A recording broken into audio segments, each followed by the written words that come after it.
The following program is brought to you by Cloudcast Media, a podcast leader in developing shows to elevate local brands, local stories, and local storytellers. Cloudcast, bringing ears and minds home. Welcome to episode 1 of Bravo Zulu, where we meet the men, the women, and the leaders who make our military the finest in the world. I'm your host, Dave Ricardo. And today, I'm absolutely thrilled and pleased to have not only a friend, but a great leader, a great man with us. We have Lieutenant Commander Ed Hiner, 20-year Navy SEAL, also an author of a great, fantastic book on leadership, First, Fast, Fearless. Ed, welcome to the show. Thank you for having me. Appreciate you being on my first show. I'm glad I'm the first one. That's pretty cool. Yeah, man. Well, you gotta go with the best. Well, you know, you gotta go with the best. I'm not gonna. So, for all our leaders and all our listeners out there, let's find out who Ed Hiner is.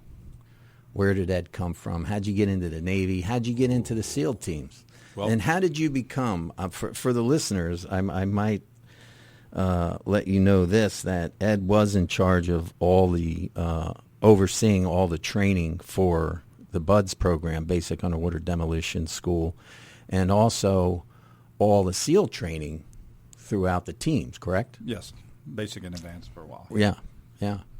So let's find out who Ed is. Let's get under the hood with Ed. We'll start when I was in prison. Okay, just kidding. See, military people hear that's true. It's got to be true, right? Yeah. No, it's let's see. Where was that? I was in Montvale, Virginia, Blue Ridge Mountains, where I grew up. I grew up with my grandmother. Parents were gone by before I was 12 years old. I ended up being a pretty good baseball player. I got a scholarship and played baseball for 4 years, and thought I was going to get drafted. I didn't get drafted. I had the slow man's disease. You know, as an outfielder, you got to be fast, or you better be hitting bombs. So I was hitting the bombs, but not that many. Thank God, be honest with you, thank God I didn't get drafted, because that year I went down to Virginia Beach. I was partying with a friend of mine that we played baseball together, where his dad had retired and now lived at a storage unit in a little house, and that was kind of his hobby, take care of a storage unit.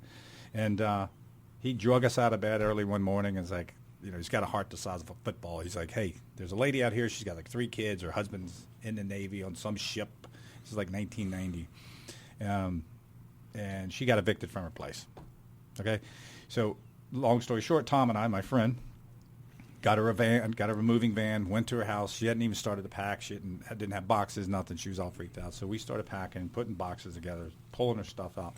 And the first trip back to the storage unit, I saw a guy near us, and he was putting stuff in storage units. Walked over and started talking to him. He's like, hey, I'm in the Navy. I'm on leave. I'll help you out. And for like 24 hours, we packed this lady's house and moved, and he was a SEAL. Mm-hmm. And I recently found him. Oh, did you? Yeah, through our mutual friend of ours, Charles Parisi. I found him online, who he was. The producer of Cloudcast, exactly. For our show was on. Exactly. So I found this guy, but yeah, so that I found out when he told me what he did. And I didn't have a car, so I ended up hitchhiking up to Richmond, Virginia, and went and signed up. That was pretty much it. That's how I got there. And that's what you wanted to pursue is becoming a SEAL team member. Yeah, once he said what the job was, because I didn't really, back then, 1990, you didn't really know anything about SEAL teams. It wasn't books and no internet and stuff, but it somehow resonated with me, and I was like, this is it. I was, instead of being a stockbroker, I was going to move that direction, and it worked out pretty well for me. Well, you certainly excelled at it, becoming you were enlisted first. Yep.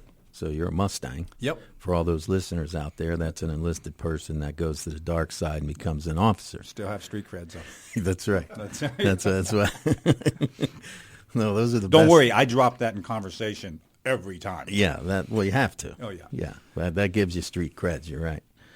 So you go through your time, you become an officer, and you get into this leadership position, and you're overlooking the functionality of how the classes are taught, and you see a need for improvement. Yeah, I think it was early on, right before 9/11, actually, is when I took my first training job, basic underwater demolition SEAL school. And that was 6 months before 9/11. And I'd already been a SEAL for about a decade, almost 9 years. So, yeah, it was a unique experience because when you teach, you start training other people, you start to realize what you do know and what you don't know. But also you start to realize how the culture is shaped and how, it's very important for leaders to come in and have a good tight grasp on where they want to go, right? What the direction of the culture is with, obviously with some more senior people above me. But yeah, I found it very exciting to train people and to kind of pass on knowledge to them, both officers and enlisted, even tactical, but mostly leadership skills and that kind of thing. But you looked at the program and you made some drastic changes to it. Yeah, different stages I did. A couple times near the end there when I was the training officer for the 4th, basic and advanced, all of it. We were, we'd been at war for over just at a decade, and we needed to really start figuring out what we did, how we did it, what the process was it working, what was working, what wasn't working, and to kind of clean it up and make it safer, make it more efficient, kind of slow down some time because. For the listeners out there, I mean, once 9/11 happened, it was pretty much, the ball was rolling with the SEAL teams. Right? There was deployment after deployment after deployment, and when you do that, you need to reset a little bit and figure out what you're doing because you get very sloppy over time. So yeah, we corrected a lot of things, but the core of the 6 months, buds is virtually almost the same. Because what we did figure out is that. Even though we knew we made good soup, we didn't know how to make it. We didn't know if we change this piece, what happens or whatever. So I did a lot of soul searching, which I'm actually brought to the next book that I'm writing, about to finish, is some of those ideas that we didn't even know what we knew. We were what is it, unconsciously competent, right? We were masters at it. We knew how to make these great students, but we didn't really know the pieces that went into it. So I had to figure out some of the pieces.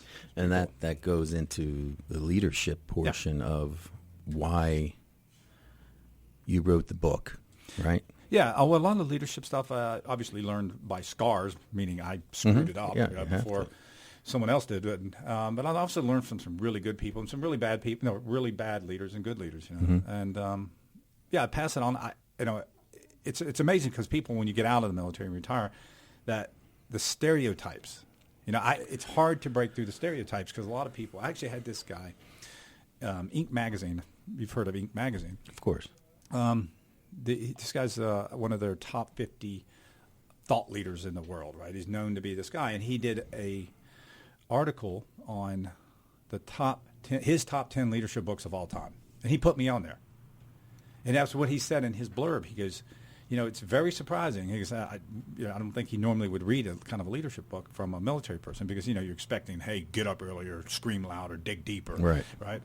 But that was his whole review. Was like, I was pleasantly surprised at what I read. And that was pretty cool. I was like, that's a compliment. Thank you. But, I think people can learn a lot from military people. Not all military people. We're not the experts necessarily, but we have a lot to offer because we've been in a lot of stress. You find out that's what today's show is. We're going to be discussing military leadership. That's why I'm so happy to have you on, and why it's sought after in the civilian corporate world and the importance of its transition into today's culture. Yeah. For me, I recently attended an NCO meeting where the topic was toxic leadership. Yeah. And 80% said they were working for a leader that was toxic. So I proposed the question. I said, well, what happens if we flip that, right? Yep. And we asked the question, that then becomes how many think they might be creating such an environment themselves, like really looking at yourself. We're talking about toxic leadership in the military, So, and I don't think because of pride or hubris reasons there was a lack of responses. But, it's because military leadership is different than any other in the industry. Yeah. It can't be compared to anything else. Military leaders care more about their troops and their personnel than anybody. They should. Yeah. They better. But, we get so much money spent on that in different schools and from great leaders that teach the younger leaders, and there's so much passion about how they sleep, how what they have, and their happiness, and there's no question we're trained higher. We have a training standard higher than anything else you'll face, but yet we still have that toxic environment. And we have no idea what it's like to be on the other side of us. Yeah, well, that's right. I cool story, actually. Because I think building a military leader, or be any leader, you got to be very honest with yourself, right? Mm-hmm. You have to be able to look in the mirror and find out who you actually are, and live it. And actually, when 2001 for 9/11, I was in a graduate program at USD, Executive Leadership Program, and we had people in there from. There's no rookies, right? It was like 35 to 55 years old. WD-40 CEO was in, one of the cohorts doing it. And so we had some pipe-hitting people in this course, training leadership. And before the course started, the University of San Diego sent out a questionnaire, a 360 survey, basically to your subordinates, your bosses, and your peers. And it was anonymous. And they brought it back to an analysis on your personality, your leadership style, and then you did one yourself. I did one, stating this is how I think I lead, right? And as you know from the after-act review process, the military lives and dies by that, right? Mm-hmm. You got to keep evolving and learning, or you will learn the wrong lesson next time. It's like philosophical learning. Yeah, leadership versus practical leadership, and then the ideas and the actions. Yeah, well, it's all about action, right? Stuff in your mind means nothing. It's what right, you do. Exactly. So we got this course, and I took my survey, and we took our surveys, and then the first week of the course, everybody got their results back from their peers, subordinates, and whatever. And there, out of 30 people in this class, there were at least 2 that I saw in a corner by themselves, bawling their eyes out. No, I'm not kidding. It was like they had to take 30-minute personal time because what they thought they projected as leader was not at all what they were. Mine was almost exactly identical. It was actually identical. Mm-hmm. Because, being in the military, if you're in a dangerous profession, even in the business world, if you're in it's dangerous because you lose a lot of money. But if you're in a dangerous profession, you got to be very honest with yourself. And you have to be able to take feedback all the time, right? And be able to, lower your ego a little bit and be humble about it. So it was an eye-opening experience, and it was pretty kind of funny, really. All these executive people sitting around in a corner crying. Thinking their feelings were hurt. Yeah, thinking that they're a great leader. But because they came in going, I'm going to come in here and I'm going to fine-tune my leadership skills and I'm going to take myself to the next level. It's like, actually, no, you're going to start from ground zero and you're going to start rebuilding, build yourself. Why the leadership book, Ed? When you got out, was it because of that? It's very interesting to me. I love the idea of passing on thoughts, passing on ideas, passing on actual experiences. It's kind of fun. When you start writing, we were just talking about this, is when you actually start doing these things, giving back, teaching to other people, you learn what you learned. You know what I mean? Mm-hmm. You become consciously competent at what you're doing, and it's like. I say it just saying it was like spelunking, right? It's a cave. You're digging into that cave. You're finding out and really analyzing things to bring it out to people. Because a lot of people don't have a lot of time to analyze and do that in depth. And plus it's fun. It's just fun. What in your mind, and you're an expert in this field because thank you very much. Obviously, having been through what you've been through and training who you've trained. The question is, what makes a good leader into a great leader? And is it possible for that to happen? Well, I'll throw some things out of the bag here. I have a principle. We talk about this, and it's a pretty simple thing to follow. It resonates with people. And as a leader, we go by the MOM principle. I do, right? Mission, others, me. If you make decisions about your job in that format, where I'm talking about the mission, and then I'm worrying about my people, and lastly, me. Then you got the 80% solution there. It's about humility, honesty.